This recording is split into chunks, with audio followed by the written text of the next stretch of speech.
कि general secretary doctor Hasan Raza को हटा दिया गया है और हाफिजुद्दीन साहब को नामजद कर दिया गया है। अच्छा, मैंने ये इख्तिलाफ रखा कि भाई सिंध काउंसिल का इजलास बुलाया जाए, उसके अंदर अगर मुझे सिंध के डिस्ट्रिक्ट के प्रेसिडेंट साहिबान मुझे आदम एतमाद करते हैं तो मुझे कोई शक नहीं है, भले दूसरा बंदा आके मेरे से ज्यादा काम करे, मुझे इख्तिलाफ नहीं। लेकिन क्योंकि जावेद हाशमी साहब जब जान की पार्टी में ज्वाइनिंग की तो हाफिजुद्दीन साहब ने उनके साथ ज्वाइनिंग की मुस्लिम लीग नवाज से। वो कहते हैं कि हमारे ऊपर प्रेशर है कि हाफिजुद्दीन साहब को जनरल सेक्रेटरी बनाया जाए। हमने कोई एतराज नहीं है, हमें सिर्फ तरीकेकार से इख्तिलाफ है। उसके बाद बात आगे गई, जब मैंने अपना मौक़िफ़ पे मेरे से लोगों ने पूछा कि भाई आप सिंध के जनरल सेक्रेटरी हैं, आपको एक किस तरह हटा दिया गया, आपको तो क्या तरीकेकार पार्टी, तो तरीकेकार पार्टी का या तो चेयरमैन साहब या सेंट्रल एग्जीक्यूटिव कमेटी या प्रोविंशियल एग्जीक्यूटिव कमेटी, हम इदारों की बात करते हैं, हम इदारों के अंदर। ये बताइएगा कि एक तरफ तरीके साहब में जो पॉलिटिकल जायंट्स हैं वो आ चुके हैं, तो अगर कल को कोई पॉलिटिकल जायंट प्रेशर डालता है कि जी मुझे जनरल सेक्रेटरी बना दिया जाए आरिफ अलवी की जगह, तो क्या ऐसी तब्दीली भी हो सकती मुमकिन है? मैं समझता हूं कि ये जो फैसला किया गया डॉक्टर आरिफ अलवी साहब की सरबराही में, ये उन्होंने ये सजेशन दी और इम्प्लीमेंट किया।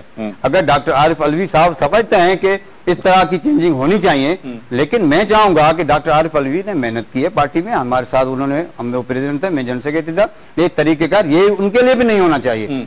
अगर डॉक्टर आरिफ साहब को हटाया जाए, जब भी कोई फैसला लिया जाए एक फोरम पे, उसके बाद उसकी चेंजिंग की जाए। ऐसे नहीं कि एक बंदा पार्टी में आया उसको बना दो। मुझे एक चीज बताइएगा कि आपको पार्टी की रुकनियत, बुनियादी रुकनियत मुअत्तल है, देन इस सूरत में कि आप एज पार्टी वर्कर काम करेंगे, करना चाहेंगे, या वापस आप जनरल सेक्रेटरीशिप पर ही वापस आना चाहेंगे? क्या देखते हैं आप मुस्तकबिल में पार्टी के साथ किस तरह खड़े होंगे? सर, मैं आपको एक क्लियर मैसेज देना चाहता हूँ कि पाकिस्तान तहरीक इंसाफ के चेयरमैन साहब ने ऐलान किया है कि मैं party with in party election कराऊंगा और तमाम पंजाब सरहद की जो तंजीमें हैं सब तोड़ दी गई हैं। उसमें एक न्यूट्रल सेटअप काम कर रहा है, वो काम कर रहे हैं और सिंध को छोड़ा हुआ, सिंध नहीं तोड़ा गया है। मुझे ये नहीं है कि मैं जनरल सेक्रेटरी रहूं, मेरा काम करने का है, हम वर्कर भी करेंगे। पार्टी के अंदर हमने 16 साल दिए हैं, हमें कोई पार्टी से अगर निकालेगा भी, अगर कहेंगे ये तो मुअत्तल किया गया, अगर आगे चल के कहेंगे कि हम डॉक्टर हसन रजा को पार्टी से निकाल देते हैं, जब भी मैं कहता हूं कि हम 16 साल के वो डीड लोग हैं कि हम पार्टी में काम करेंगे। सही, लेकिन मैं इख्तिलाफ कहां है, अभी देखें, एक ये मुअत्तली का जो है एक ईमेल पे इन्होंने जारी किया है, यहां पर लिखा हुआ है जारी करदा चेयरमैन सेक्रेटरी इस्लामाबाद पाकिस्तान। कल सारे टिकट चला गए और ये मुझे नहीं, मेरे सारे कारकुनों को मायूस किया गया, मेरे जैसे लोगों को।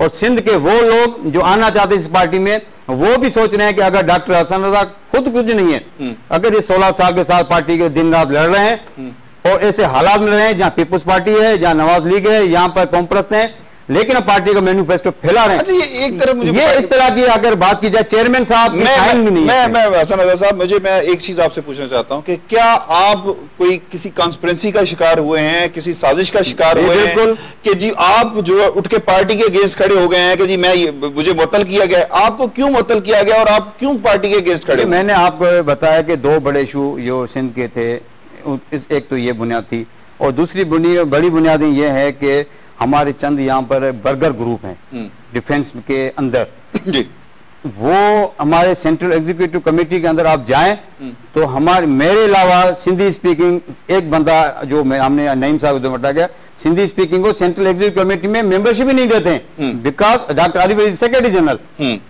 दूसरा सेंट्रल कैबिनेट है हमारी, जिसमें इतने लोग आपके वाइस प्रेसिडेंट हैं, सीनियर नायब सदर हैं, अभी एक सिंधी स्पीकिंग ऑफिशियल बेरर नहीं है। ये सेक्रेटरी जनरल साहब यहाँ से जो नाम जाता है वो अपने फाइल वहां दबा देते हैं।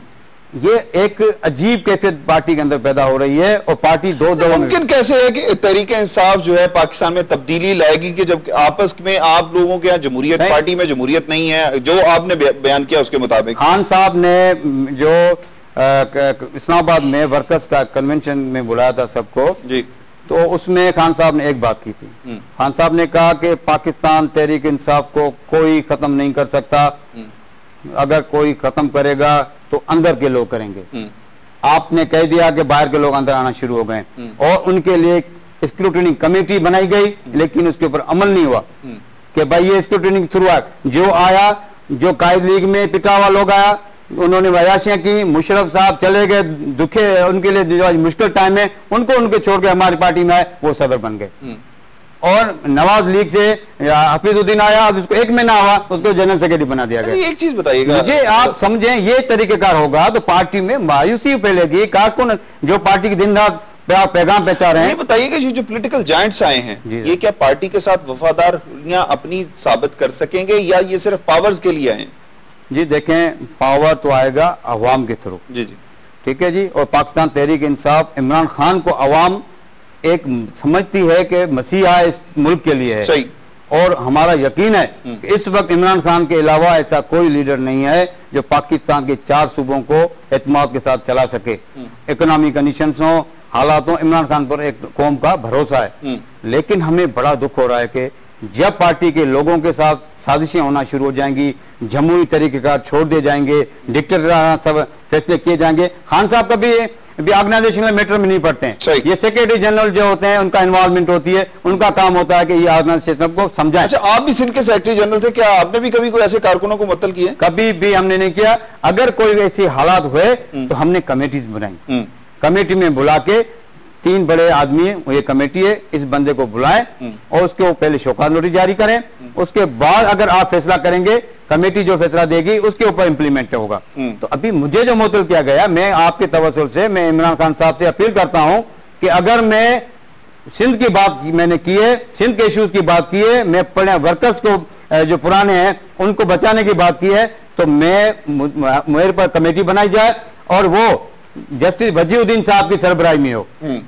पार्टी अगर आपको एक्सेप्ट करती है दोबारा, तो क्या पार्टी में आप? मैं तो हूं सर, मैं पार्टी से बाहर तो नहीं हूं। डॉक्टर हसन रजा साहब, बड़ा मशकूर हूं आपका कि आपने हमें टाइम दिया। नाज़रीन किराम, हमने तहरीक इंसाफ के हवाले से, ये एक जो नजरियाती वर्कर ग्रुप के सरबराह हैं इस वक्त, इनके साथ बकौल इनके बहुत सारे ऐसे वर्कर जो सिंध के मायूस हो चुके हैं पार्टी की इस तरह की पॉलिसियों की वजह से, तो वो इनके साथ हैं, वो उनकी हिमायत इन्हें हासिल है। सिंध कौंसिल के इजलास में सिंध के जो मौजूदा सदर हैं उनके खिलाफ भी अदम एतमाद की तहरीक जो है, अदम एतमाद का इजहार किया गया है। हमारा प्लेटफॉर्म जो है हाजिर है तहरीक इंसाफ के उन तमाम रहनुमाओं के लिए जो भी इस तरह का कोई इख्तलाफ है, वो अपना इख्तलाफ दूर करना चाहते हैं या अपना मौक़िफ़ बताना चाहते हैं। हमारा प्लेटफॉर्म प्रोग्राम का हाजिर है, जवाब हम लेंगे। मैं आकर डॉक्टर आरिफ अलवी साहब, डॉक्टर इमरान इस्माइल साहब या शफकत महमूद साहब जो भी है वो अपना मौक़िफ़ बयान कर सकते हैं, ताकि हम पार्टी के हवाले से जो कॉन्स्पिरेसी, क्या डॉक्टर हसन रजा साहब किसी कॉन्स्पिरेसी का शिकार हुए हैं या इनको किसी साजिश के तहत हटाया गया है और साजिश करने वाले अनासर कोई और हैं जिससे पार्टी को, जिनका मकसद सिर्फ और सिर्फ पार्टी को नुकसान पहुंचाना हो, तो क्या तहरीक इंसाफ आने वाले दिनों में पाकिस्तान में जो कि अवाम को जो तब्दीली का एक नारा दे चुकी है, क्या उस पर अमल कर पाएगी? क्या आने वाले दिनों में तहरीक इंसाफ अपने वर्कर्स को इंसाफ दे सकेगी? ये वो बातें हैं जिस पर मैं हम अपने किसी अगले प्रोग्राम में जरूर बात करेंगे, ताकि हमारे आने वाले दिनों में पाकिस्तान का जो मुस्तकबिल है, जो यूथ पाकिस्तान की इमरान खान साहब से उम्मीदें लगा के बैठी हुई है, वो उनकी उम्मीदें किस तरह पूरी होगी। इसके साथ ही अपने मेजबान मियां तारिक को इजाजत दीजिए। अल्लाह निगहबान। पाकिस्तान जिंदाबाद।